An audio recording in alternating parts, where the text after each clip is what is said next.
بسم اللہ الرحمن الرحیم۔ حضرت عمر فاروق رضی اللہ تعالی عنہ ارشاد فرماتے ہیں کہ جو ریاست مجرموں پر رحم کرتی ہے وہاں کے بے گناہ لوگ بڑی بے رحمی سے مرتے ہیں۔ غصے کے وقت انسان کے اخلاق کا صحیح پتہ چلتا ہے۔ جس پر نصیحت اثر نہ کرے وہ جان لے کہ میرا دل ایمان سے خالی ہے۔ کم کھانے میں صحت ہے، کم بولنے میں سمجھداری ہے اور کم سونا عبادت ہے۔ جو آدمی زیادہ ہنستا ہے اس کا رعب کم ہو جاتا ہے۔ جو شخص برائی سے آگاہ نہیں وہ ضرور اس میں گرفتار ہوگا۔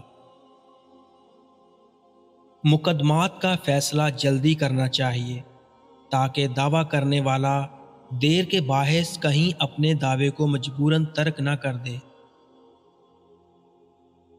تم جس سے نفرت کرتے ہو اس سے ہوشیار رہو۔ جس نے رب کے لیے جھکنا سیکھ لیا وہی علم والا ہے، کیونکہ علم کی پہچان عاجزی ہے اور جاہل کی پہچان تکبر ہے۔ بدکاروں کے ساتھ نہ رہو ورنہ تم ان سے بدکاری سیکھ لو گے۔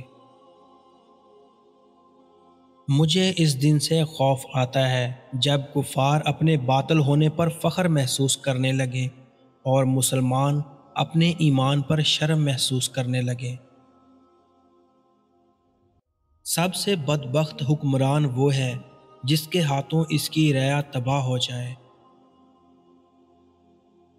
سب سے زیادہ عقل مند وہ شخص ہے جو اپنی بات کو اچھی طرح ثابت کر سکے۔ افضل جنتی کا رتبہ یہ ہوگا کہ وہ روزانہ 2 مرتبہ اللہ تعالیٰ کا دیدار کرے گا۔ اچھے لوگوں کو آزمانے کی کوشش نہ کرنا، کیونکہ اچھے لوگوں کی مثال ہیرے جیسی ہے۔ جب تم انہیں ٹھوکر مارو گے تو وہ ٹوٹیں گے نہیں بلکہ پھسل کر تمہاری زندگی سے دور چلے جائیں گے۔